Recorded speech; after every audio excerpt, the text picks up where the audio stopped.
നമ്മൾ ഇന്ന് ഡിസ്കസ് ചെയ്യാൻ പോകുന്നത് 4ാം ക്ലാസ്സിലെ കുട്ടികളുടെ ഓണപരീക്ഷയ്ക്ക് വരാൻ സാധ്യതയുള്ള EVSൻ്റെ ഒരു മോഡൽ ക്വസ്റ്റ്യൻ പേപ്പറും അതിൻ്റെ ഉത്തരങ്ങളുമാണ്. പുതിയ സിലബസ് പ്രകാരമുള്ള ഒരു ക്വസ്റ്റ്യൻ പേപ്പറാണ്. അപ്പോൾ ആക്ടിവിറ്റി 1 എന്താണ്? Different types of plants. Different types of plants ഉണ്ട്. Question A. Vinu and friends are preparing a magazine on different types of plants. Different types of പ്ലാന്റ്സിനെ കുറിച്ചിട്ട് അവർ മാഗസിൻ തയ്യാറാക്കുകയാണ്. Colour the bubble inside the picture based on their habitat. അവരുടെ ഹാബിറ്റേറ്റിനെ base ചെയ്തിട്ടാണ് നമ്മൾ colour ചെയ്യേണ്ടത് ഈ ബബിളിന്. എന്താണ്? Use red colour for xerophytes. സെറോഫൈറ്റ്സിന് നമ്മൾ റെഡ് കളർ കൊടുക്കണം. And blue colour for aquatic പ്ലാന്റ്സിലെ അക്വാട്ടിക് പ്ലാന്റ്സ് ജലസസ്യങ്ങൾക്ക് എന്താണ് ബ്ലൂ കളറിലെ. സെറോഫൈറ്റ്സ് എന്താണ്? മരുഭൂമിയിലെ സസ്യങ്ങളാണ് അല്ലേ, മരുരൂഹങ്ങളാണ്. മരുഭൂമിയിലെ സെറോഫൈറ്റ്സ് ഇല്ലേ, മരുഭൂമിയിലെ ചെടികൾക്ക് നമ്മൾ എന്താണ്? റെഡ് കളർ കൊടുക്കണം. അതുപോലെ അക്വാട്ടിക് പ്ലാന്റ്സിലെ അക്വാട്ടിക് പ്ലാന്റ്സ് എന്താണ്? ജലസസ്യങ്ങളിലെ വാട്ടർ പ്ലാന്റ്സ് ആണ്. വാട്ടർ പ്ലാന്റ്സ് വെള്ളത്തിലുള്ളതിന് എന്ത് കൊടുക്കണം? ബ്ലൂ കളറിലെ. സെറോഫൈറ്റ്സ് എന്താണ്? മരുഭൂമിയിലുള്ള ചെടികളാണല്ലേ, ഡിസേർട്ടിലുള്ള ചെടികളാണ്. പ്രത്യേകതയും പഠിക്കണം അല്ലേ, അതും ചോദിക്കാം അല്ലേ. തോൺസ് ഉണ്ടാവും അല്ലേ, സ്മോൾ ലീവ്സ് അല്ലേ, തോൺസ് മുള്ളുകൾ ഉള്ളതാണ്. അതുപോലെ എന്താണ്? ഗ്രീൻ കളറായിരിക്കും അല്ലേ. സ്റ്റെം എന്തായിരിക്കും? തിക്കായിരിക്കും. വാക്സി കോട്ടിങ് ഉണ്ടായിരിക്കും അല്ലേ, മേഘ് പോലുള്ള ആവരണം ഉണ്ടായിരിക്കും. അപ്പോൾ ഇത് മൂന്നുമാണ് ഡിസേർട്ടിലുള്ളത് അല്ലേ, സെറോഫൈറ്റ്സ് അല്ലേ. അപ്പോൾ ഇതിനൊക്കെ നമ്മൾ റെഡ് കളർ കൊടുക്കണം. മരുഭൂമിയിലെ സ്ഥലം ഇവിടെ കാണാനുണ്ടല്ലേ. അപ്പോൾ അങ്ങനെയുള്ളത് മൂന്നും എന്താണ്? റെഡ് കളർ കൊടുക്കുക. പിന്നെന്താണ്? ബ്ലൂ കളർ കൊടുക്കേണ്ടത് വെള്ളത്തിലുള്ളതില്ലേ, ജലസസ്യങ്ങളിലെ. വെള്ളത്തിലുള്ള ഇതിന് മൂന്നിന് എന്താണ്? Blue colour. നീല നിറം കൊടുക്കുക അല്ലേ, ജലസസ്യങ്ങളാണ്. കണ്ടില്ലേ, വാട്ടർ പ്ലാന്റ്സ് ആണല്ലേ, വെള്ളത്തിലാണുള്ളത് അല്ലേ, ഒക്കെ വെള്ളത്തിലുള്ള ചെടികളാണ്. B question. Fishes have a body shape suitable for moving in water അല്ലേ. വെള്ളത്തിൽ മൂവ് ചെയ്യാൻ പറ്റിയ ബോഡി ഷേപ്പാണ് ഫിഷിനുള്ളത് അല്ലെ, മീനിനുള്ളത്. From the terms given below select the correct option related to movement of fish in water. ഇതിലേതാണ് ഫിഷിനിലെ, മീനിന് അതിൻ്റെ മൂവ്മെൻറ്റിന് സഹായിക്കുന്ന കറക്റ്റായിട്ടുള്ള സ്റ്റേറ്റ്മെൻറ്റിലെ എന്തൊക്കെ ബോഡി ഫീച്ചറാണ് മീനിനെ നീന്താൻ സഹായിക്കുന്നത് നമ്മൾ പഠിച്ചിട്ടുണ്ടല്ലേ. അതിൻ്റെ ബോഡി ഷേപ്പ്, അതിൻ്റെ ഫിൻസ്, ടെയിൽ ഫിന്ന് ഇല്ലേ, അറേഞ്ച്മെൻറ്റ് ഓഫ് സ്കെയിൽസ്, സ്ലിപ്പറി നേച്ചറൊക്കെ എന്താണ് അതിനെ സഹായിക്കുന്നുണ്ടല്ലേ. അതൊക്കെ ഏതൊക്കെയാണല്ലേ? Shape of fish, tail fin ഇല്ലേ, വാലിൻ്റെ അറ്റം അല്ലേ, വാലിൻ്റെ അറ്റവും അല്ലേ, വാലിൻ്റെ അറ്റം ഇങ്ങനെ ആയതുകൊണ്ടല്ലേ നീന്താൻ കഴിയുന്നത്.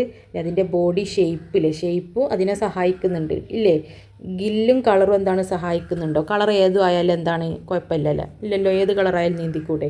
സീ വാട്ടർ, റിവർ വാട്ടർ, ഏത് വെള്ളമായാലും നീന്താം അല്ലേ, അതൊന്നൊരു ഫീച്ചറല്ല. സ്ലിപ്പറി ബോഡി, ഫിൻസും ഇല്ല, അത് ഫീച്ചറാണ് അല്ലേ.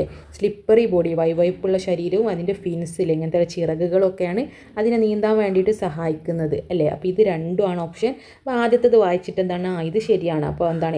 ഐ ഒള്ളി എന്ന് പറഞ്ഞിട്ട് എഴുതരുത്. അപ്പോൾ രണ്ടുമുള്ള ഓപ്ഷൻ ഉണ്ടാവില്ലേ, 1ഉം 4ഉം ശരിയാണെന്നുണ്ട്. അതേതാണ്? ഓപ്ഷൻ ബി ആണ് അല്ലേ, 1ഉം 4ഉം ശരിയാണ് എന്നുള്ളത്. അപ്പോൾ ഇതാണ് എഴുതേണ്ടത്. Okay. C. Find out the odd one and write it in the box given below. ഇതിൽ ഓഡ് വൺ ഒറ്റപ്പെട്ടത് ഏതാണ്? Forest, pond, sea, desert. ഇപ്പോൾ പോണ്ടാണ് ഒറ്റപ്പെട്ടത്, അത് ഇങ്ങോട്ട് എടുത്തത്. എന്ത്? ഫോറസ്റ്റ്, സീയും ഡിസേർട്ടും ഒക്കെ എന്താണ്? വലുതാണ്, വലിയ ആവാസ വ്യവസ്ഥയാണല്ലേ, അനന്തമായിട്ട് കിടക്കുന്നതാണല്ലേ സീയിലെ. അനന്തമായിട്ട് നമുക്കൊരറ്റം കാണാൻ കഴിയോ? സീ, ഡിസേർട്ടിലെ, മരുഭൂമി. ഫോറസ്റ്റ്, കാടൊക്കെ വലുതാണല്ലേ, വലിയ ആവാസ വ്യവസ്ഥയാണ്. പോണ്ട് എന്താണ്? ചെറുതാണ്. പോണ്ടാണ് ഇതിൽ ഒറ്റപ്പെട്ടില്ലേ, ഓട് വണ്ണാണ് എഴുതാൻ പറഞ്ഞത് അല്ലേ. Activity 1 B question, organisms and survival. 1 A question. A question ഇത്രയുണ്ട്. അല്ലെങ്കിൽ എന്താണ്? B question. ഏതെങ്കിലും ഒന്ന് നന്നായിട്ട് അറിയുന്നത് ഏതാണെന്ന് നോക്കിയിട്ട് എഴുതുക. ആക്ടിവിറ്റി 1 ബി എന്താണ്? ഓർഗാനിസംസ് ആൻഡ് സർവൈവൽ ആണ്.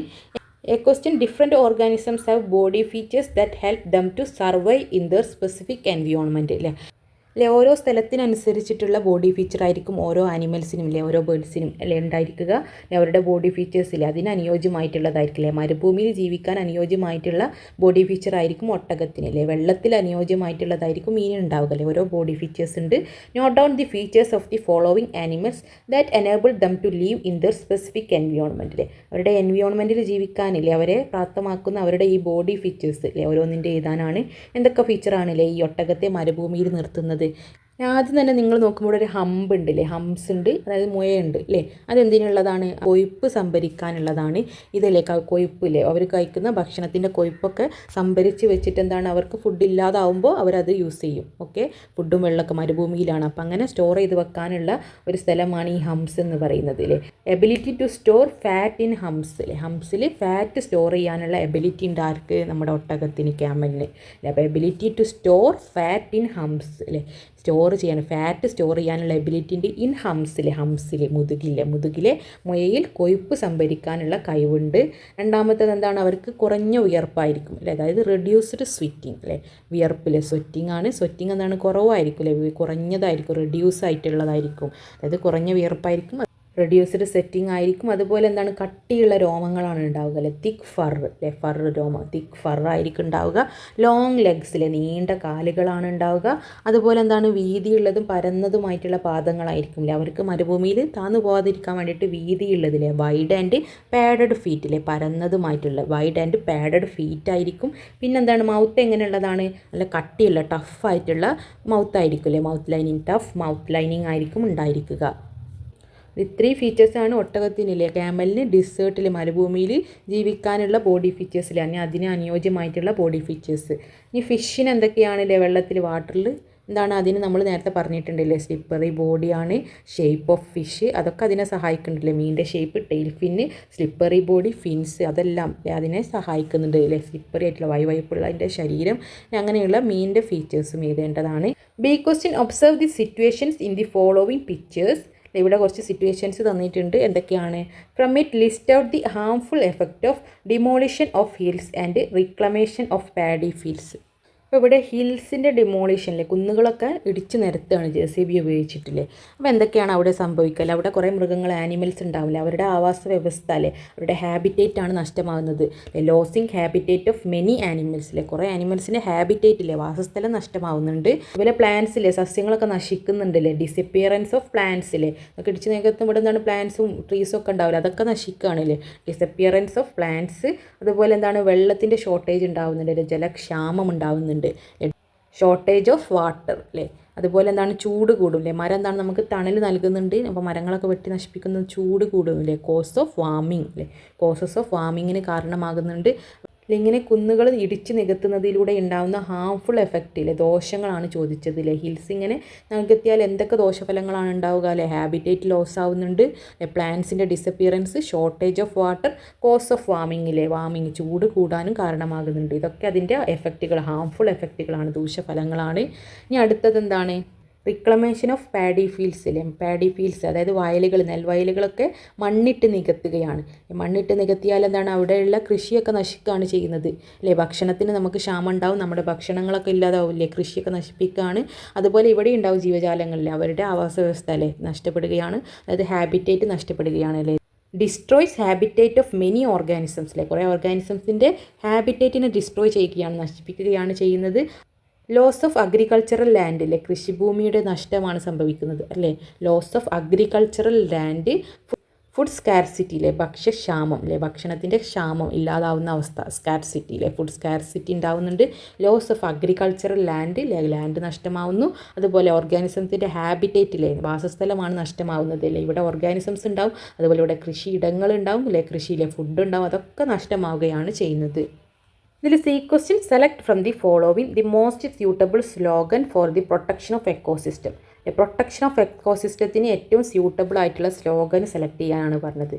പ്രൊട്ടക്ഷൻ ഓഫ് എക്കോസിസ്റ്റം അല്ലേ, അപ്പോൾ എക്കോസിസ്റ്റം പ്രൊട്ടക്റ്റ് ചെയ്യുക എന്ന് പറഞ്ഞാൽ എന്താ, celebrate the diversity, protect the wild life ആണോ, അല്ല, protect the ecosystem, sustain life on earth, ഇതല്ലേ പ്രൊട്ടക്ഷൻ ഓഫ് എക്കോസിസ്റ്റത്തിൻ്റെ പ്രൊട്ടക്ഷനുമായിട്ട് ബന്ധപ്പെട്ടിട്ടുള്ള മോസ്റ്റ് സ്യൂട്ടബിൾ ആയിട്ടുള്ള സ്ലോഗനാണ് ചോദിച്ചത്. അപ്പോൾ പ്രൊട്ടക്ഷൻ ഓഫ് എക്കോസിസ്റ്റം അല്ലേ, പ്രൊട്ടക്ട് ദി എക്കോസിസ്റ്റം, പ്രൊട്ടക്ട് ചെയ്യാനാണ് പറഞ്ഞത്, സസ്റ്റെയിൻ ലൈഫ് ഓൺ എർത്ത്. അപ്പോൾ ഇതാണ് ഏറ്റവും സ്യൂട്ടബിൾ ആയിട്ടുള്ളത്, അത് ഇങ്ങോട്ട് എടുത്തേത് അല്ലേ. വനങ്ങളെ സംരക്ഷിക്കൂ, ജീവൻ നിലനിർത്തൂലേ, സസ്റ്റെയിൻ ലൈഫ് ഓൺ എർത്ത്, എർത്തിലെ ജീവൻ നിലനിർത്തൂലേ, വനങ്ങളെ എക്കോസിസ്റ്റത്തെ പ്രൊട്ടക്റ്റ് ചെയ്യൂലേ, സംരക്ഷിക്കൂ. അപ്പോൾ ബി ആണ് കറക്റ്റ് ആയിട്ടുള്ളത്, അപ്പോൾ അത് ഇങ്ങോട്ട് എടുത്തേതുക. Activity 2, protection of earth our responsibility. Question A, complete the table based on soil pollution. Soil പൊല്യൂഷനെ ബേസ് ചെയ്തിട്ട് ഈ ടേബിൾ കംപ്ലീറ്റ് ചെയ്യണം. മണ്ണ് മലിനീകരണം, സോയിൽ പൊല്യൂഷൻ ആവുന്നത് എങ്ങനെയാണ്, മണ്ണ് മലിനമാകുന്നത് എങ്ങനെയൊക്കെയാണ്, നമ്മൾ പ്ലാസ്റ്റിക്സ് വലിച്ചെറിഞ്ഞാൽ മണ്ണ് മലിനമാകും ഇല്ലേ. അതുപോലെ എന്താണ് പെസ്റ്റിസൈഡ്സിൻ്റെ യൂസ്, അതുപോലെ വേസ്റ്റ് ഡംപ് ചെയ്യുന്നത്, അതുപോലെ കെമിക്കൽസ് വലിച്ചെറിയുന്നത്, അങ്ങനെയൊക്കെ മണ്ണ് മലിനമാകും അല്ലേ. റീസൺ ഫോർ സോയിൽ പൊല്യൂഷൻ, മണ്ണ് മലിനമാകുന്നതിൻ്റെ കാരണങ്ങൾ, റീസൺസ് ആണ് ഇവിടെ എഴുതേണ്ടത്. Organisms affected by soil pollution, എങ്ങനെ മണ്ണ് മലിനമാക്കുമ്പോൾ കുറച്ച് ഓർഗാനിസത്തിന് അത് എഫക്റ്റ് ചെയ്യും ഇല്ലേ, ആ മണ്ണിൽ കുറേ ഓർഗാനിസംസ് ഉണ്ടാവും ഇല്ലേ, അത് അത് ഏതൊക്കെ ഓർഗാനിസത്തിന് ഏതൊക്കെ ജീവികളെയാണ് അത് എഫക്റ്റ് ചെയ്യുന്നത്, അതിൽ മണ്ണിരയുണ്ടാവുമില്ലേ, അത് ഏതൊക്കെ ജീവികളാണെന്നാണ് ഇവിടെ എഴുതേണ്ടത്. അതിൻ്റെ കോൺസിക്വൻസ് ആണ് നെക്സ്റ്റ് ഇവിടെ എഴുതുന്നത്. Consequence of soil pollution on ecosystem, എക്കോസിസ്റ്റത്തിൽ ഉണ്ടാകുന്ന ആ കോൺസിക്വൻസ് ആണ് ലാസ്റ്റ് എഴുതേണ്ടത്. അപ്പോൾ ആദ്യം തന്നെ റീസൺസ് ഫോർ സോയിൽ പൊല്യൂഷൻ അല്ലെ, മണ്ണ് മലിനീകരണം, സോയിൽ പൊല്യൂഷൻ്റെ കാരണങ്ങൾ എന്തൊക്കെയാണ്? എക്സസീവ് യൂസ് ഓഫ് പെസ്റ്റിസൈഡ് അല്ലേ, പെസ്റ്റിസൈഡ്സ് ധാരാളം ഉപയോഗിക്കുന്നത് അല്ലേ, കീടനാശിനികളുടെ ഉപയോഗം എന്താണ്, മണ്ണിനെ മലിനമാക്കുന്നുണ്ട് അല്ലേ, പൊല്യൂട്ട് ചെയ്യുന്നുണ്ട്. അതുപോലെ പ്ലാസ്റ്റിക് വേസ്റ്റ് നമ്മൾ വലിച്ചെറിയുന്നതില്ലേ, plastic waste accumulated in the soil, നമ്മൾ മണ്ണിലേക്ക് വലിച്ചെറിയുന്ന പ്ലാസ്റ്റിക് മാലിന്യങ്ങൾ, plastic waste accumulated in the soil. അതുപോലെ ഇൻഡസ്ട്രിയൽ വേസ്റ്റ് ഡംപിങ്, വ്യാവസായിക മാലിന്യങ്ങൾ ഇൻഡസ്ട്രിയിലുള്ള നമ്മുടെ ഫാക്ടറി മാലിന്യങ്ങളൊക്കെ ഡംപിങ്ങില്ലേ, ഇൻഡസ്ട്രിയൽ വേസ്റ്റ് ഡംപിങ് ചെയ്താൽ leakage of toxic chemicals from mining അല്ലെ, മൈനിങ്ങിലൂടെ ഉണ്ടാകുന്ന ടോക്സിക് ആയിട്ടുള്ള കെമിക്കൽസ് ഇല്ലേ, രാസവസ്തുക്കൾ പുറന്തള്ളുന്നുണ്ട് അല്ലെ, അതിൻ്റെ ലീക്കേജും എന്താണ്, മണ്ണ് മലിനമാക്കുന്നുണ്ട് അല്ലേ, സോയിൽ പൊല്യൂട്ട് ആക്കുന്നുണ്ട് അല്ലേ. അതിൻ്റെ റീസൺസ് കാരണങ്ങളാണല്ലേ, പ്ലാസ്റ്റിക് വലിച്ചെറിയുമ്പോൾ എന്താണ്, മണ്ണ് മലിനമാവുന്നുണ്ട്, സോയിൽ പൊല്യൂട്ട് ആവുന്നുണ്ട് ഇല്ലേ. അതുപോലെ നമ്മുടെ ഇൻഡസ്ട്രിയൽ വേസ്റ്റ് ഡംപിങ്ങിലൂടെ ഇൻഡസ്ട്രിയിൽ നിന്നുള്ള വേസ്റ്റ് ഇല്ലേ, വേസ്റ്റ് എന്താണ്, മണ്ണ് മലിനമാക്കൽ ചെയ്യുന്നത്. അതുപോലെ ടോക്സിക് കെമിക്കൽസിൻ്റെ ലീക്കേജ്, എവിടുന്ന്, മൈനിങ്ങിൽ നിന്നുള്ള leakage of toxic chemicals from mining അല്ലേ, അതായത് ഖനനം, മൈനിങ് മീൻസ് ഖനനം വഴി പുറന്തള്ളുന്ന വിഷരാസവസ്തുക്കൾ എന്താണ്, മണ്ണിനെ മലിനമാക്കുന്നുണ്ട്. അപ്പോൾ ഇങ്ങനെ മണ്ണ് മലിനമാക്കുന്നതിലൂടെ അതിനെ ബാധിക്കുന്ന ജീവികൾ, ഏതൊക്കെ ജീവിയെ ബാധിക്കും, മണ്ണിൽ ഏതൊക്കെ ജീവികളുണ്ട്, ഓർഗാനിസംസ് ഉണ്ട്, ബാക്ടീരിയ ഉണ്ട്, ഇൻസെക്ട്സ് ഉണ്ട്, മണ്ണിൽ പ്ലാന്റ്സ് ഉണ്ട്, അതുപോലെ ഹ്യൂമൻ ഉണ്ട് അല്ലേ, നമ്മൾ മനുഷ്യന്മാരെ ബാധിക്കില്ലേ. അപ്പോൾ ഏതൊക്കെ ഓർഗാനിസത്തിനെയാണ് അത് എഫക്റ്റ് ചെയ്യുന്നത് ഇങ്ങനെ മണ്ണ് മലിനമാക്കുന്നതിൽ, സോയിൽ പൊല്യൂഷൻസിലൂടെ. എർത്ത് വേംസ് ഉണ്ട് മണ്ണിൽ ഇല്ലേ, മണ്ണിരകളുണ്ട്, ബാക്ടീരിയ ഉണ്ട്, ഇൻസെക്ട്സ് പ്രാണികളുണ്ട്, പ്ലാന്റ്സ് ഉണ്ട്, ഹ്യൂമൻ ഉണ്ടല്ലേ, ഇവയൊക്കെ എഫക്റ്റ് ചെയ്യുന്നു. നമ്മളെ എഫക്റ്റ് ചെയ്യില്ല, സോയിൽ പൊല്യൂഷൻ എഫക്റ്റ് ചെയ്യും. അതിൻ്റെ consequence of soil pollution on ecosystem, എക്കോസിസ്റ്റത്തിൽ എന്തൊക്കെ കോൺസിക്വൻസിലെ പ്രത്യാഘാതങ്ങളാണ്, ആവാസ വ്യവസ്ഥ ഉണ്ടാക്കുന്ന പ്രത്യാഘാതങ്ങളാണ്. ഇപ്പോൾ വിവിധതരം ജീവികൾ ഇല്ലാതാകുന്നുണ്ട് ഇല്ലേ, എക്സ്റ്റിൻഷൻ ഓഫ് വേരിയസ് ഓർഗാനിസംസ്, കുറേ ഓർഗാനിസംസ് ജീവികൾ ഇല്ലാതാകുന്നുണ്ട് ഇല്ലേ, മണ്ണിൽ കുറേ ജീവികളുണ്ട്, അതൊക്കെ എന്താണ്, നശിച്ചു പോവുകയാണ് ചെയ്യുന്നത് ഇല്ലേ. അതുപോലെ തന്നെ ലോസ് ഓഫ് സോയിൽ ഫെർട്ടിലിറ്റി, അതുപോലെ ഇങ്ങനെ മണ്ണ് മലിനമാവുന്ന അതിനൊരു സ്വാഭാവിക ഘടന ഉണ്ടാവും, അത് നഷ്ടമാകുകയല്ലേ ചെയ്യുന്നത്. മണ്ണെന്ന് നല്ല വളക്കൂറുള്ള മണ്ണുകൾ ഉണ്ടാവില്ല, അതിൻ്റെ ആ സ്വാഭാവിക ഘടനയെ നഷ്ടപ്പെടുത്തുകയാണ് ചെയ്യുന്നത്. അതായത് എന്താ, ലോസ് ഓഫ് സോയിൽ ഫെർട്ടിലിറ്റി, സോയിലിൻ്റെ ആ ഫെർട്ടിലിറ്റി, പ്രത്യുൽപാദനം എല്ലാം നഷ്ടപ്പെടുകയാണല്ലേ, നല്ല വളക്കൂറുള്ള മണ്ണൊക്കെ ആയിരിക്കുമില്ലേ, അതൊക്കെ അതിൻ്റെ ആ ഗുണങ്ങളൊക്കെ നഷ്ടപ്പെടുകയാണ് ചെയ്യുന്നത്. ലോസ് ഓഫ് സോയിൽ ഫെർട്ടിലിറ്റി, അതുപോലെ എന്ത് ചെയ്താണ്, ഡിസ്റപ്ഷൻ ഓഫ് ഫുഡ് ചെയിനില്ലേ, ആഹാര ശൃംഖലയിൽ തടസ്സം നേരിടുന്നു അല്ലേ, ആഹാര ശൃംഖല ഫുഡ് ചെയിനിൽ എന്താണ്, ഒരു ഡിസ്റപ്ഷൻ ഉണ്ടാവുന്നു, തടസ്സം ഉണ്ടാവുന്നു, disruption of food chain. Contamination of ground water അല്ലേ, ഭൂഗർഭജലം മലിനമാകുന്നു, ഭൂഗർഭജലം അല്ലെ, ഗ്രൗണ്ട് വാട്ടർ എന്താണ്, മലിനമാകുന്നു. കണ്ടാമിനേഷൻ ഓഫ് ഗ്രൗണ്ട് വാട്ടർ അല്ലെ, മണ്ണ് നശിക്കുമ്പോൾ അതിൻ്റെ അടിയിലുള്ള ഗ്രൗണ്ട് വാട്ടർ എന്താണ്, മലിനമാകുകയാണ് ചെയ്യുന്നതില്ലേ, കണ്ടാമിനേഷൻ ഓഫ് ഗ്രൗണ്ട് വാട്ടർ അല്ലെ, കിണറിലുള്ള വെള്ളമൊക്കെ മലിനമാവും. അപ്പോൾ എന്താണ്, കണ്ടാമിനേഷൻ ഓഫ് ഗ്രൗണ്ട് വാട്ടർ എന്ന് എഴുതാം. അതിൻ്റെ കോൺസിക്വൻസ് പ്രത്യാഘാതങ്ങളാണ് ലാസ്റ്റ് എഴുതേണ്ടത്. ഏതൊക്കെ ഓർഗാനിസംസ്, ജീവികളുടെ പേര്, അതിൻ്റെ കാരണങ്ങൾ, മണ്ണ് മലിനമാകുന്നത് എങ്ങനെയൊക്കെയാണ്, അപ്പോൾ അത് മൂന്നുമാണ് ഈ ടേബിളിൽ എഴുതേണ്ടത്. നെക്സ്റ്റ് ബി ക്വസ്റ്റ്യൻ എന്താണ്, examine the following pictures and write what type of pollution is indicated. ഏത് തരം പൊല്യൂഷനാണ് ഇത്? ഇതെന്താണ്, എയർ പൊല്യൂഷനാണ് ഫസ്റ്റത്തത് അല്ലേ, എയർ പൊല്യൂഷനാണ്, വായു മലിനീകരണം അല്ലേ, എയറാണ് മലിനമാക്കുന്നത്. എയർ പൊല്യൂഷൻ ഇതെന്താണ്, വാട്ടർ പൊല്യൂഷനാണ് അല്ലേ, ഇങ്ങനെ ഫാക്ടറിയിൽ നിന്നുള്ളതൊക്കെ വെള്ളത്തിലേക്ക് ഡംപ് ചെയ്യുന്നതാണ് അല്ലേ, അതായത് വാട്ടർ പൊല്യൂഷനാണ്, വെള്ളത്തല്ലേ മലിനമാക്കുന്നത്, ജലമലിനീകരണം, വാട്ടർ പൊല്യൂഷൻ. അടുത്തത് മൂന്നാമത്തെ ചോദ്യം, ഇൻഡിപെൻഡൻറ്റ് ഇന്ത്യ അല്ലേ, ഇവിടെ ഒരു പാരഗ്രാഫ് തന്നിട്ടുണ്ട്, അതിനെ ബേസ് ചെയ്തിട്ടുള്ള ക്വസ്റ്റ്യൻസ് താഴെയുണ്ട്. അപ്പോൾ അതിൻ്റെ ആൻസർ എന്തായിരിക്കും, ഈ പാരഗ്രാഫിലുണ്ടാവും. അപ്പോൾ നന്നായിട്ട് റീഡ് ചെയ്താൽ നിങ്ങൾക്ക് കിട്ടുന്നതാണ് അല്ലേ. ഫസ്റ്റത്തെ ക്വസ്റ്റ്യൻ നോക്കൂ, what was the main aim of foreigners reaching India.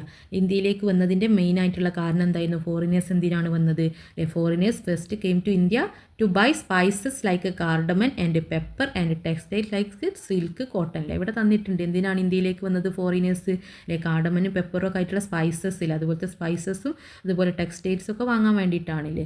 അപ്പോൾ ഇവിടെ ഓപ്ഷനിൽ ഏതാണുള്ളത്, അത് ഇല്ല, മൂന്നാമത്തത് സ്പൈസസ് ടെക്സ്റ്റൈൽസൊക്കെ വാങ്ങാൻ വേണ്ടിയിട്ടാണ്, to buy spices and textiles. അപ്പോൾ പാരഗ്രാഫ് റീഡ് ചെയ്യുമ്പോൾ അതിൻ്റെ ആൻസർ നന്നായിട്ട് നിങ്ങൾക്ക് വായിച്ചാൽ കിട്ടും. അപ്പോൾ ഏത് പാരഗ്രാഫാണ് തരാമെന്ന് അറിയില്ല, അപ്പോൾ അത് നന്നായിട്ട് റീഡ് ചെയ്താൽ ഇങ്ങനെ ബേസ് ചെയ്തിട്ടുള്ള ക്വസ്റ്റ്യൻ്റെ ആൻസേഴ്സ് നിങ്ങൾക്ക് കിട്ടുന്നതാണ്. അതുപോലെ എന്താണ്, for how long was India under the control of ബ്രിട്ടീഷിൻ്റെ കൺട്രോളിൽ എത്ര കാലമായിരുന്നു ഇന്ത്യ ഉണ്ടായിരുന്നത്, 2 centuries ആണില്ലേ. ബ്രിട്ടീഷുകാരുടെ കൺട്രോളിൽ 2 centuries ആയിരുന്നു ഇന്ത്യ ഉണ്ടായിരുന്നത്. എത്രയായിരുന്നു, 2 centuries ആണ് ആൻസർ. അടുത്തത് activity four independence through struggles അപ്പോൾ എന്താണ് സാൾട്ട് സത്യാഗ്രഹം, ഉപ്പ് സത്യാഗ്രഹം, അതുപോലെ ക്വിറ്റ് ഇന്ത്യ മൂവ്മെൻറ്റും ഇല്ലേ, ക്വിറ്റ് ഇന്ത്യ മൂവ്മെൻറ്റിനെ കുറിച്ചിട്ട് ഒരു കുറിപ്പ് തയ്യാറാക്കാൻ, ഒരു നോട്ട് ഉണ്ടാക്കാനാണ്. അപ്പോൾ നിങ്ങളുടെ പാഠഭാഗത്തിലുണ്ട്, അത് നന്നായിട്ട് പഠിച്ചിട്ട് എഴുതുക അല്ലെ. സാൾട്ട് സത്യാഗ്രഹം, ഉപ്പ് സത്യാഗ്രഹം, ക്വിറ്റ് ഇന്ത്യ മൂവ്മെൻറ്റിനെ കുറിച്ചിട്ട് എഴുതാനാണ്. അതുപോലെ ബി ക്വസ്റ്റ്യൻ എന്താണ്? B question which freedom fighter is known as frontier Gandhi. Frontier Gandhi എന്നറിയപ്പെടുന്ന ഫ്രീഡം ഫൈറ്റർ ആരാണ്? ഫ്രോണ്ടിയർ ഗാന്ധി എന്നറിയപ്പെട്ട ഫ്രീഡം ഫൈറ്റർ ആരായിരുന്നു? ഖാൻ അബ്ദുൽ ഗാഫർ ഖാൻ ആണ്. അടുത്തത് activity 5 A question topography of India. ഇന്ത്യൻ്റെ ഒരു മാപ്പ് തന്നിട്ടുണ്ട്, അതിനെ ബേസ് ചെയ്തിട്ടുള്ള ക്വസ്റ്റ്യൻസ് ആണ് താഴെയുള്ളത്. ആൻസർ നമുക്ക് മാപ്പിൽ നിന്ന് കണ്ടെത്തിയതാം. അല്ലെങ്കിൽ ഓർ 5 ബി എന്താണ്? ഫ്ലൈയിങ് ഫ്രണ്ട്സ് എന്ന് പറഞ്ഞിട്ടുള്ള ആക്ടിവിറ്റിയാണ്. നിങ്ങൾക്ക് അറിയുന്ന ഏതെങ്കിലും ഒന്ന് എഴുതിയാൽ മതി. അപ്പോൾ ഈ ക്വസ്റ്റ്യനിലെ മാപ്പിൽ എന്തൊക്കെ ക്വസ്റ്റ്യൻ ആണുള്ളത്? Observe the map and answer the ക്വസ്റ്റ്യനിലെ first one, which are the 2 states that shares border with 5 സ്റ്റേറ്റ്സിലെ 5 സ്റ്റേറ്റ് സംസ്ഥാനങ്ങളുമായിട്ട് ബോർഡറിൽ അതിർത്തി പങ്കിടുന്ന 2 സംസ്ഥാനം, 2 സ്റ്റേറ്റ്സിൻ്റെ നെയിം എഴുതാനാണ് പറഞ്ഞത് അല്ലേ. 2 സ്റ്റേറ്റ്സിൻ്റെ നെയിം എഴുതണം. എന്ത്? ഷെയർസ് ബോർഡർ വിത്ത് 5 സ്റ്റേറ്റ്സിലെ 5 സ്റ്റേറ്റുമായിട്ട് ബോർഡർ പങ്കിടുന്നില്ല, അതിർത്തി പങ്കിടുന്ന 2 സംസ്ഥാനങ്ങൾ. അപ്പോൾ ചുറ്റും എന്താണ്? 5 സ്റ്റേറ്റ്സിനെ ആയിട്ട് അതിർത്തി പങ്കിടുന്ന ഒരു സംസ്ഥാനം ഏതാണ്? നമുക്ക് ഇവിടെ അറിയാം അല്ലേ, ഛത്തീസ്ഗഡ് അല്ലേ. ഛത്തീസ്ഗഡ് നോക്കൂ, ഛത്തീസ്ഗഡ് അല്ലേ, ഇതിൻ്റെ ചുറ്റും 5 സംസ്ഥാനങ്ങളുമായിട്ട് 5 സ്റ്റേറ്റ്സുമായിട്ടാണ് ബോർഡർ പങ്കിടുന്നത്. ഏതൊക്കെയാണ്? ഏതൊക്കെ സ്റ്റേറ്റാണ് ഇല്ലേ? ചുറ്റും മധ്യപ്രദേശ് ഉണ്ട്, അതുപോലെ മഹാരാഷ്ട്ര, തെലങ്കാന, ഒഡീഷ, ജാർഖണ്ഡ് ഇല്ലേ. ഈ 5 സംസ്ഥാനം 5 സ്റ്റേറ്റ്സുമായിട്ടാണ് അതിർത്തിയിലെ ബോർഡർ പങ്കിടുന്നത് ഛത്തീസ്ഗഡ്. അതുപോലെ ജാർഖണ്ഡ് 5 സ്റ്റേറ്റ്സുമായിട്ട് ബോർഡർ പങ്കിടുന്നുണ്ടല്ലേ, അതിർത്തി പങ്കിടുന്നുണ്ട്. ഏതൊക്കെ 5 സ്റ്റേറ്റ്സുമായിട്ടാണ് അത് ചോദിച്ചിട്ടില്ല, പക്ഷേ ഏതൊക്കെയാണ് അറിയണം അല്ലേ. ബീഹാർ, വെസ്റ്റ് ബംഗാൾ, ഒഡീഷ, ഛത്തീസ്ഗഡ്, ഉത്തർപ്രദേശിലെ ഇതൊക്കെ ആയിട്ട് അതിർത്തി പങ്കിടുന്നതാണ് ജാർഖണ്ഡ്. അപ്പോൾ എന്താണ് നിങ്ങൾ ജാർഖണ്ഡ്, ഛത്തീസ്ഗഡ് അല്ലേ, ഛത്തീസ്ഗഡും ജാർഖണ്ഡ് 2 സ്റ്റേറ്റ്സിൻ്റെ നെയിമാണ് ചോദിച്ചത്. അപ്പോൾ 2 സ്റ്റേറ്റ്സിൻ്റെ നെയിമില്ലേ 5 സ്റ്റേറ്റ്സുമായിട്ട് ബോർഡർ പങ്കിടുന്ന 2 സ്റ്റേറ്റ്സിൻ്റെ നെയിമില്ലേ, 2 സ്റ്റേറ്റ്സ് ഛത്തീസ്ഗഡും ജാർഖണ്ഡ് എഴുതുക. B question which is the biggest state in India. ഇന്ത്യയിലെ ഏറ്റവും ബിഗ്ഗസ്റ്റ് ആയിട്ടുള്ള സ്റ്റേറ്റ് ഏതാണ്? രാജസ്ഥാനാണ് അല്ലേ. ഇതിൽ നോക്കൂ അല്ലേ, ഏറ്റവും വലുത് ബിഗ്ഗസ്റ്റ് സ്റ്റേറ്റ്, ഏറ്റവും വലിയ സംസ്ഥാനം രാജസ്ഥാനാണ്, ഏറ്റവും വലുത് രാജസ്ഥാനാണ്. അപ്പോൾ next which sea is found on the west of Kerala. കേരളൻ്റെ വെസ്റ്റിൽ കാണുന്ന സീ ഏതാണ്? അറേബ്യൻ സീയിലെ അറബിക്കടലാണ് വെസ്റ്റിൽ കാണുന്നത് അല്ലേ. വെസ്റ്റിൽ അറബിക്കടലാണ്, ഈ സൈഡിൽ എന്താണ്? ബംഗാൾ ഉൾക്കടൽ, ഇന്ത്യൻ മഹാസമുദ്രം. അപ്പോൾ ഇവിടെ ഉള്ളത് വെസ്റ്റിൽ കാണുന്നത് അറബിക്കടലല്ലേ. അപ്പോൾ അറബിക്കടലിന് എന്താ പറയുക? അറേബ്യൻ സീയിലെ അറേബ്യൻ സീ ആണ്. നെക്സ്റ്റ് ക്വസ്റ്റ്യൻ എന്താണ്? Next the question, find out another state other than West Bengal and Andhra Pradesh that shares border with bay of Bengal. Bay of ബംഗാളുമായിട്ട് ബോർഡർ പങ്കിടുന്ന വേറൊരു സ്റ്റേറ്റിൻ്റെ നെയിം ഏതാണ് പറഞ്ഞത്? 2 തന്നിട്ടുണ്ട് ക്വസ്റ്റ്യനിൽ, വെസ്റ്റ് ബംഗാളും ആന്ധ്രാപ്രദേശും അല്ലേ. ഇതല്ലാത്ത വേറൊരു സ്റ്റേറ്റിൻ്റെ നെയിം എഴുതാനാണ് പറഞ്ഞത്. അപ്പോൾ ബേ ഓഫ് ബംഗാൾ എവിടെയാണെന്ന് നോക്കുക അല്ലേ. ബേ ഓഫ് ബംഗാൾ എന്താണ്? ബംഗാൾ ഉൾക്കടൽ അല്ലേ. അപ്പോൾ ബംഗാൾ ഉൾക്കടൽ അല്ലേ, ബംഗാൾ ഉൾക്കടൽ ഇതാണ് ബേ ഓഫ് ബംഗാൾ എന്ന് പറയുന്നത്. ബംഗാൾ ഉൾക്കടലുമായിട്ട് അതിർത്തി പങ്കിടുക എന്ന് പറഞ്ഞാൽ ബോർഡർ ഇല്ലേ, ഇതാണ് ബോർഡർ ഷെയർ ചെയ്യുന്നത്. 2 തന്നിട്ടുണ്ട്, ആന്ധ്രാപ്രദേശും വെസ്റ്റ് ബംഗാളിലെ പശ്ചിമ ബംഗാളുമാണ്. 2 ക്വസ്റ്റ്യനിൽ തന്നിട്ടുണ്ട്. വേറെ ഒന്ന് എഴുതാം അല്ലേ, ഒഡീഷ ഉണ്ട് ഇവിടെ അല്ലേ, അതിർത്തി ബോർഡറിലുള്ളത്. അപ്പോൾ ഒഡീഷയും നമുക്ക് എഴുതാം അല്ലേ, ഒഡീഷ. അതുപോലെ ഈ question, which are the States that shares border വിത്ത് കേരള. കേരള ആയിട്ട് ബോർഡർ ഷെയർ ചെയ്യുന്ന സ്റ്റേറ്റ്സ് ഏതൊക്കെയാണ്? നമ്മുടെ കേരളം ഇവിടെ, കേരളം ഇതാ ഇവിടെ അല്ലേ. കേരളത്തിൻ്റെ ബോർഡർ ഷെയർ ചെയ്യുന്നത് ഏതാണ്? കർണാടകയും തമിഴ്നാടല്ലേ. കർണാടക തമിഴ്നാടാണ് അതിർത്തി പങ്കിടുന്നത്. ഇതിൻ്റെ ബോർഡറിലുള്ളത് അല്ലേ, ബോർഡറിലുള്ളത് ഏതാണ്? തമിഴ്നാട്, കർണാടക. അല്ലെങ്കിൽ ഓർ 5 ബി എന്താണ്? Flying friends. ഈ ആക്ടിവിറ്റി എഴുതിയാലും മതി. നന്നായിട്ട് അറിയുന്ന ഏതെങ്കിലും ഒന്ന് എഴുതുക. കുറച്ച് സ്പീഷീസിനെ കുറിച്ചിട്ടുള്ള കാര്യങ്ങൾ ഇവിടെ തന്നിട്ടുണ്ട്. അത് ഏത് സ്പീഷീസാണ് മാച്ച് ചെയ്യുന്നത്, ഏത് ബേർഡിനാണ് മാച്ച് ചെയ്യുക എന്നുള്ളത് അപ്രോപ്രിയേറ്റ് ആയിട്ട് മാച്ച് ചെയ്യുകയാണ് വേണ്ടത്. അപ്പോൾ സിമ്പിളായിട്ടുള്ളതാണ്, അപ്പോൾ വായിച്ചാൽ വേഗം കിട്ടുന്നതാണ്. ഫ്ലൈ ഹൈ അല്ലേ, ഉയരത്തിൽ പറക്കുന്നത്. Has pointed claws and sharp beak. Pointed ആയിട്ടുള്ള ക്ലോസും ഷാർപ്പ് കൂർത്ത ചുണ്ടുകളും. Chases and catches the prey അല്ലേ, ചേസ് ചെയ്തിട്ട് പ്രേനല്ലേ, ഇരയെ പിടിക്കുന്നത് ആരാണ് അല്ലേ, കോഴികളൊക്കെ റാഞ്ചി കൊണ്ടുപോകുന്നത് ആരാണ്? നമ്മുടെ പരുന്ത് അല്ലേ, ഈഗിളാണ്. അപ്പോൾ ഈഗിളിലേക്ക് മാച്ച് ചെയ്യിക്കുക, ഈഗിളിലേക്കാണ്, ഈഗിളാണല്ലേ, ഇവിടെ ഈഗിളിലേക്കാണ് മാച്ച് ചെയ്യിപ്പിക്കേണ്ടത്. Next has black colour, travels in group, clean the സറൗണ്ടിങ്സിലെ. ഗ്രൂപ്പായിട്ട് സഞ്ചരിക്കുന്നതിലെ, കൂട്ടമായിട്ട് സഞ്ചരിക്കുന്നത് ബ്ലാക്ക് കളറാണ്. ക്ലീനിലെ സറൗണ്ടിങ്സ് ഒക്കെ വൃത്തിയാക്കുന്നത് ആരാണ്? കാക്കയാണ് അല്ലേ, കാക്കയാണ്, ക്രോ ആണ്. Next has small body, long beak, flies fast, hunts prey from ponds and river അല്ലേ. പോൺസിനും റിവറിനും പ്രേ അല്ലേ, ഇരയെ പിടിക്കുന്നത് അല്ലേ. സ്മോൾ ബോഡി ഉള്ളത് ഏതാണ്? നീലപ്പൊന്മാൻ കിങ് ഫിഷറാണ്. അപ്പോൾ കിങ് ഫിഷറാണ് മീനിനെ പിടിക്കുന്നത് അല്ലേ, വെള്ളത്തിൽ നിന്നും പോൺസിൽ നിന്നും റിവേഴ്സിൽ നിന്നൊക്കെ. Is of medium size has cap like part on the head. ഹെഡിൽ ഒരു ക്യാപ്പ് ലൈക്ക് പാർട്ടുണ്ട്. സ്ട്രോങ് പോയിൻറ്റഡ് ക്ലോസ് ആണ്. ആരാണ്? നമ്മുടെ വുഡ് പെക്കർ ആണല്ലേ, മരം കൊത്തിയാണ്. സിമ്പിളായിട്ട് കിട്ടുന്ന ആൻസേഴ്സ് ആണ്. അതുപോലെ next B, which is the bird that hunts prey in places where there is water അല്ലേ. വാട്ടർ, വെള്ളത്തിൽ നിന്നും ഇരയെ ഹണ്ട് ചെയ്യുന്നത്, പ്രേനെ ഹണ്ട് ചെയ്യുന്നത് ആരാണ്? ക്രെയിനാണല്ലേ, കൊക്കാണ്. കൊക്കുകളല്ലേ വെള്ളത്തിലെ തോടുകളിലൊക്കെ നിന്നിട്ട് മീനൊക്കെ പിടിക്കുന്നത് നിങ്ങൾ കണ്ടില്ലേ. വെള്ളത്തിൽ നിന്ന് ഹണ്ട് ചെയ്യുന്ന, പ്രേനെ ഹണ്ട് ചെയ്യുന്ന ബേർഡ് ഏതാണ്? ക്രെയിനാണ്. C, choose the wrong statement from below അല്ലെ. റോങ് ആയിട്ടുള്ള സ്റ്റേറ്റ്മെൻറ്റ് ഏതാണ്? തെറ്റായിട്ടുള്ളതാണ് ചോദിച്ചത്. A, all birds have same the body structure. എല്ലാ ബേർഡ്സിനും സെയിം ബോഡി സ്ട്രക്ചർ ആണോ? അല്ല. അപ്പോൾ ഇതാണ് തെറ്റായിട്ടുള്ളത്. എ ആണ്. അപ്പോൾ അതാണ് എടുത്തെഴുതേണ്ടത് അല്ലേ. ഇത് തെറ്റാണ് അല്ലേ. തെറ്റായിട്ട് റോങ് ആയിട്ടുള്ളതാണ് ചോദിച്ചത്. ഇത് റോങ് ആണ് അല്ലേ. എല്ലാവർക്കും ഒരേ ബോഡി ഫീച്ചർ ആണോ? അല്ല. എല്ലാവർക്കും വ്യത്യസ്ത ഡിഫറെൻറ്റ് ബോഡി സ്ട്രക്ചർ ആണ് ഉള്ളത്. എല്ലാ ബേർഡ്സും ഒരുപോലെയാണോ? അല്ല. അപ്പോൾ ബി എന്താണ്? There is A connection between the body structure of birds and it's praying mechanism അല്ലേ. അത് ഇരയെ പിടിക്കുന്ന പ്രേയിങ് മെക്കാനിസവും ആ ബേർഡ്സിൻ്റെ ബോഡി ഫീച്ചറും തമ്മിലൊരു കണക്ഷൻ ഉണ്ട്, ബന്ധമുണ്ട് ഇല്ലേ. അത് ശരിയാണ്. Some birds have long pointed beaks and long legs അല്ലേ. ചില ബേർഡ്സിന് പോയിൻറ്റഡ് ലെഗ്സ് ഇല്ലേ, കൂർത്ത ബീക്സും പോയിൻറ്റഡ് ബീക്സും ലോങ് ലെഗ്സും നീണ്ട കാലുകളും ഉണ്ട് അല്ലേ. ക്രെയിനിന്, നമ്മുടെ കൊക്കിന് അങ്ങനെയാണ് ഉള്ളത് അല്ലേ. പോയിൻറ്റഡ് ആയിട്ടുള്ള ബീക്സ്, കൂർത്ത ചുണ്ട്, പോയിൻറ്റഡ് ബീക്സ്, കൂർത്ത ചുണ്ടുകളും, ലോങ് അല്ലേ, നീണ്ട കാലുകളാണുള്ളത്. അപ്പോൾ അതും ശരിയാണ്. Birds found in watery places have oily feathers അല്ലേ. വാട്ടറി പ്ലേസസ്, വെള്ളത്തിൽ കാണുന്ന ബേർഡ്സിന് എന്താണ്? അവിടെയൊക്കെ കാണുന്ന ബേർഡ്സിന് എന്താണ്? ഓയിലി ഫെതേഴ്സ് ആണല്ലേ. വൈവൈപ്പുള്ള ഓയിലി ആയിട്ടുള്ള ഫെതേഴ്സ്, തൂവലുകളാണുള്ളത്. അപ്പോൾ അതൊക്കെ ശരിയായിട്ടുള്ളതാണ്. അപ്പോൾ ശരിയായിട്ടുള്ളത് നിങ്ങൾ പഠിച്ചു വെക്കണം അല്ലേ. ശരിയായിട്ടുള്ളത് പഠിക്കണ്ടേ. അപ്പോൾ എവിടെയെങ്കിലുമൊക്കെ ചോദിക്കും. അപ്പോൾ ശരിയായിട്ടുള്ളതാണ്. ബാക്കിയുള്ളതൊക്കെ തെറ്റായിട്ടുള്ളത് എഴുതാനാണ് പറഞ്ഞത്. അപ്പോൾ ഇത്രയാണ് ഈ മോഡൽ ക്വസ്റ്റ്യൻ പേപ്പറിലുള്ള ക്വസ്റ്റ്യൻസ്. അപ്പോൾ നിങ്ങൾക്ക് ഈ വീഡിയോ ഉപകാരപ്പെട്ടെങ്കിൽ തീർച്ചയായും വീഡിയോ ലൈക്ക് ചെയ്യാനും കമൻറ്റ് ബോക്സ് വഴി അറിയിക്കാനും മറക്കല്ലേ. Thank you for watching.